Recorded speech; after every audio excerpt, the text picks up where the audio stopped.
my UX UI advisory training and consulting company, Chlorosynth, we have bagged some assignments that is keeping me busy before the holiday season. I'm extremely sorry for not being able to be regular on YouTube, but I promise as the new year sets in, I will be more regular and have plans to come live more often. Hi guys, this is Tridip and you are watching a brand new episode of Learn with Tridip. Many UI designers had asked me if it is possible to create parallax scrolling prototype in Adobe XD. So here in this episode, I will show you step by step how to create or rather mimic a parallax scrolling effect in Adobe XD. But before we deep dive, a gentle appeal to like, share and comment on this video if you find it interesting. And if you are new to this channel, kindly subscribe to the channel and hit the bell icon so that you can get all our upcoming notifications. Are you ready with your Adobe XD? So let's get started. So here we go. I will first show you how the animation works. This is a Adobe XD prototype screen. As you see, preview, it is a prototype screen, and I will first show you how this animation is done, and then I will show you the step by step how to do it actually. So I'm pressing the down arrow key and see how the animation happens. This girl comes into the scene, the birds flies, and the camera moves and zooms in into the scene. Also, the text appears from behind the clouds. Again, I scroll down. The next scene pops in. But what is happening? Just see the smooth way each layer is coming over and above the other layers. If I do the up arrow key, it will go back. If I click on the down arrow key, the girl appears in the screen. And if I scroll down, the next scene pops up. Using this technique, you can actually do a variety of animations and give it to your developers to be actually created as parallax scrolling animation.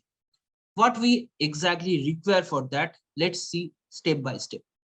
I will close this prototype screen, and if you see, there are already 3 screens that I've already created. So basically, these are artboards. As you see, you can create these artboards from here. You can press A to create an artboard. So I will not go through the in-depth process of how to create an artboard because this is a part of very advanced level of prototyping. So if you have already reached over here, you must have known how to create an artboard. I will not go in depth of how to create an artboard, how to import graphics and all those things. I am assuming that since you have reached this particular Adobe XD prototyping, you must have already known how to create an artboard, how to import graphics inside it, and what are the different types of graphics you can bring, and how to also do a prototype. But this is a special type of prototyping, so I will only take you through that part of the prototyping process. Otherwise, everything remains as it is. Okay. So before I do all these things, I will first show you how to create these elements. Before, if you see that all these elements over here, see all these things are separate layers. The girl is a separate group. The right hills is a separate group. The left hill is a separate group. The roads are separate group. The clouds are separate groups. The birds are separate groups. The sea is again a separate group, and the sky is again a separate group. So what I have done, I have imported various images or various vector graphics, particularly SVG files, inside my artboard. Okay, so let's quickly jump to Illustrator. So if you search in various free sites, one of them is freepik.com, and if you search for say panoramic or parallax scrolling backgrounds, so if you see it comes like this, parallax background. You can also use other backgrounds if it is in layer formats, and you can also use those things in your design. So not exactly you will always go for parallax background, but what happens in this parallax background, that it is already created in 10 layers. So if you are planning to create something with these vector types of graphics, you should search for parallax backgrounds. Okay, if you don't get parallax background, that is also okay. You can take any vector graphics and you can actually layer them one by one in Adobe Illustrator or any other vector software, and then you have to actually layer them one after another. Say for example, the girl should always be at the top of the layer, see, and so on and so forth. Then the road goes, then the hill tops goes, then the birds goes, the seashore, and also the clouds, and then the sky. So everything is, if you see, there are 10 layers, they had actually created that way. But if you don't get parallax background, don't fret. You can always create parallax graphics from any vector scenery, and you can actually bring them to Adobe XD. But before that, understand there are two types of things that you can do. Either export each and every layer as SVG files, which is totally vector driven, or export the files as transparent PNGs as separate layers. So Hills will go, and don't forget to name them properly. If you name them properly, if you name the layers properly, it will be much more easier for you to actually see how I have named it. I've named each and every layer. Okay. See, each and every layer I have named properly, so that it will be easier for me to actually bring them onto Adobe XD and animate them. Okay, so once I have done these layering things, I export each and every layer like this. I will export like this. This goes as sky.svg, this goes as cloud.svg, and always remember to avoid this type of glows and all these things from Illustrator. So you can delete this thing over here, and when you bring in Adobe XD, you can create some glow in Adobe XD itself. So that is not a problem. So try to avoid this type of glows from your Illustrator files. And the sea goes like this, the birds goes like this, the rocks, land, and the roads, everything. Okay, then the road sign and everything I have taken is different layers. Once I have taken these things as files, if you see my folder, I have actually exported these images as different SVG files. Okay, once I have done it, it's simply easy. I go to Adobe XD and import. I will draw one rectangle and import these files one after another. So they all came as a group. And then what I did, I masked the area with a rectangle. Okay, so I know this is the area that I need.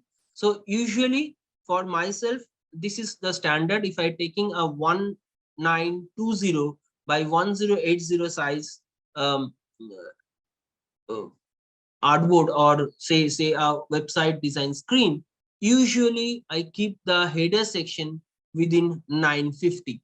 Okay, so I have created a box of 955 1920 by 955 and masked the entire layers below it. Okay, so it is a group mask. Okay, now what I did, I copied the entire artboard in this screen, and then the best part of the things happened. What I did, if you see, these are already in a zoomed in version, so that it looks the girl is out of the screen. If I just click, you will know that I have zoomed the screen and made this girl out of the permissible area, out of this mask. And also I have zoomed each and every layer in different proportion, but always I have kept the same aspect ratio. I have not just distorted the image in that way in either x or y axis. It's always expanded in proportion. So I have slightly moved it or zoomed it out, zoomed in inside the screen by expanding this or scaling up this individual graphics. In the second screen, it is easier. I have brought them all inside the screen. See, I have brought them all inside the screen. Okay. And in a layer format. If you see, this text is also there. These texts are also there in this screen as well. See, the Summerhill is there. But what I have done, I have actually made them transparent or opacity as 0, and I have hidden them inside the layer of the cloud. So now the best part of the thing, what we have to do is that select the first one and let's go to the prototype slab. Okay. And see how we have done the things. So I have linked this thing to the second image and linked the second image back to the first image. But one important thing you have to do, click on this one and see how I have changed over the trigger. I have actually added the key and gamepad over here. Okay. And I have keyed the down arrow key. So how you just go over there and press the down arrow key. If you press the up arrow key, it will be up arrow key. If I press the down arrow key, it will be down arrow key. Don't forget to type the type of animation as auto animate and keep it ease in, ease out. I always love this type of easing, is in and out, and gave a duration of 5 seconds. You can give a duration of 3 seconds if you want it faster, or if you go say 1 second or 2 seconds. But I felt that 5 seconds is a good duration so that you can get the animation very smooth. Okay. And similarly, the back link also is the same one, but over here I have given the up arrow key, and the ease in, ease out is kept same, and the duration is also 5 seconds. Okay. So don't forget again the auto animate. Auto animate is a fantastic tool for your prototyping animation. Now let us see the second part of the thing. So you see, I've already taken the second mask group, which is the jungle scene. Okay. But if you see, they are very much out of the focus area or out of the mask and in different distance. Since it is out of my screen, it is not of significant importance. But now I have slowly brought this layer up in my third artboard, and I have slowly animated them. Okay, so if you again see, this one goes over there. I have kept a duration of 5. Key and gamepad, key as down arrow. And again, when I click on this back link, I have given a up arrow key, ease in, ease out, and 5 seconds. Okay. Now, if I see, go to the prototype, and if I press my down arrow key over here, the animation happens. It goes to the next artboard, and all the layers, they move into the screen or moved into the masked area in different speed. Why they have moved in the different speed? Because I have kept the individual layers in different distance and in different zoom proportion. If I have kept them all at the same zoom proportion and all in the same distance, you will just get a jerk, and all the elements would have come into the screen without any delay or without any difference of speed within their layers. Okay, so this is very important to keep in mind, that the layers should be zoomed in or zoomed out at a proper distance, and the scale levels should also have a significant difference from each other. The rule of thumb is that the topmost layers, they move very fast, and the back layers, they move very slow. So understand that just this particular theory, and based on that, you can animate any sort of screens that you really want. Okay, so I would try to give this particular Adobe XD file in the description section, a link to get this file from the description section. You can access and get this thing and to start the animation process from there.